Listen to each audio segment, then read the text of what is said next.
was in kind of keeping really with some of the erratic behavior that we've seen, pre and post this Devin Haney fight and post this ban for Osterine being in this system in that Devin Haney fight. So it was kind of along the same sort of lines. And what you can kind of take from it is that no one has given him, that talk. There's no senior figure. There's no, tap on the shoulder from Henry or his mother, who also seems somewhat estranged from Ryan right now, who needs someone,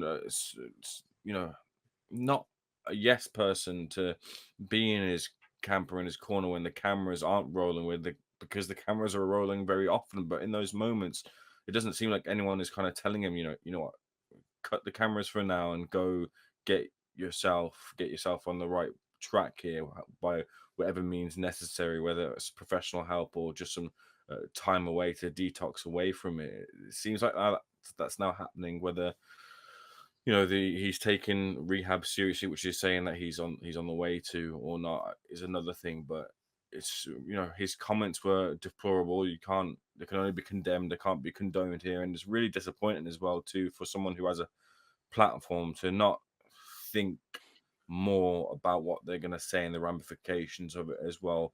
Ryan's, the word I'll use as defense here is his mental health, mental health status. But the thing with that is, it's dangerous territory again for someone of his stature and influence to be able to use mental health as a shield or cloak for these types of acts.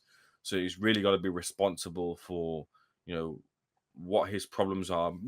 Even be honest with what the issues were, if you can. If you're such in the public light, say what it is, what the issue is, so we can sympathize more with what you've got and understand more.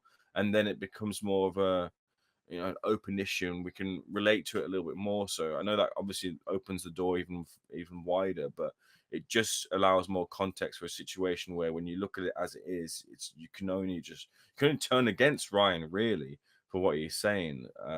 And I don't know where it kind of stops now, because he seems to go at different groups at different times, I guess. So eventually you end up turning everyone off, and then you have nowhere to turn to, and that's a position we don't want to get to with Ryan. I'm definitely someone who is on the long lines of, look, you can be forgiven, but your actions have to show that you're different, or you weren't that way so inclined. So for now, I think Ryan does have the opportunity, but I would like to give the forgiveness alongside seeing him get better. That's the main thing for me. Yes, we'll go to the chat and I'll kind of give my views of the first part of them in a minute. But Ainsley Shan says he needs help and these so-called friends should be getting him help.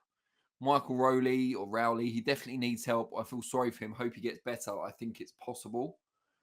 Young Jesus says Florida and Compton gang affiliates gave him the pass, but we all know the internet don't care about no passes, bro. Yeah, I mean, that's obviously referring to Ryan's use of the N word and his excuse that, he'd been given the so-called pass to use that word by particular people in the African American community. I'm not sure how valid any of that is. I'm not the most educated on that aspect of things. I'm sure the chat will. Elements of his apology that I felt leaned too much on his friendships with people of color also. Beautiful Golden Dragon, welcome back. He says, Grey Dad Guy and Capote should be leaders of the free world. If only. He also says, is Capote stealing Usyk's Cossack look? More comments on Eamon's hair, of course. DB Cooper 1. Congrats, Eamon, my old mucker. Only took you 30 years to figure out what to do with your barnet. 32. 32. Well, you probably didn't get much say in the matter when you were a baby. I've got to defend you on that one. Thunder Road says, damn, look at the title of this segment, Pulling No Punches. I was particularly proud of that one, I've got to say. Saying you are misunderstood is not grounds for any sincere apology, says Thunder Road. And I am inclined to agree with that, but I will talk about it a bit more in a minute. Vyacheslav Glazkov says, obviously Ryan should face punishment for the remarks, and these need to be in addition to his PED ban. Not a good look, though. His team boxing officials have done nothing while Ryan's been off his head the past few months. And we'll talk a little bit about Golden Boy specifically in a minute. We don't really get many interviews with Golden Boy fighters, so I'm not overly worried about pissing them off, I've got to say. Did Tyson Fury say equally offensive stuff, albeit to other demographics, and mental health was used to justify? Not that I can remember. I can't recall Tyson Fury saying anything, certainly publicly or on camera, offensive to minorities. But again, I'm sure the chat will educate me if I'm wrong. Um, but yeah, just going through the whole thing. So when I first saw that he made racist remarks, I suppose I wasn't overly surprised. A lot of his vitriol seems to be directed against Devin Haney, who is, of course, a person of colour. And it seemed like maybe at first, this is without knowing the actual remarks that he'd said, maybe he was, trolling to try and get under Haney's skin and that of his dad, Bill. And then I saw the actual remarks themselves, and they were just, not only were they deplorable and obviously racist, they just seemed completely bizarre as well.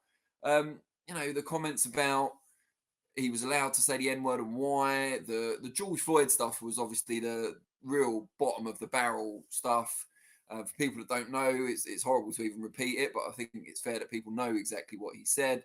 He talks about joining the Ku Klux Klan, hence our segment title, and also about digging up George Floyd, the person of color infamously murdered by a New York policeman, Derek Chauvin, and said, yeah, we could dig him up so we can kill him all over again, which for anyone in America's African American community who's lived through that tragic chapter in, centuries of oppression, it must be awful to have that brought back up again. To have, a famous guy, someone, a big influencer among a certain demographic with a massive following, infamously linked with Donald Trump as well, to come out with comments like that about what is hugely a negative part of America's history and recent history at that.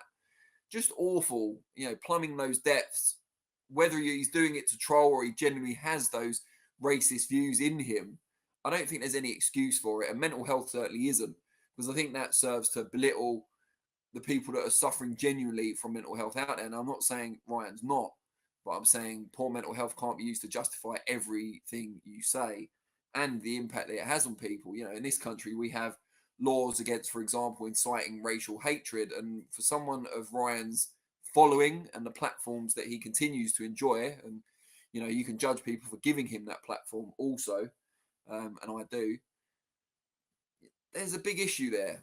I can't see inside Ryan Garcia's heart. None of us can. Only he knows how much he meant the comments he said, how much he did it for attention, how much perhaps it was a cry for help because of what he's going through.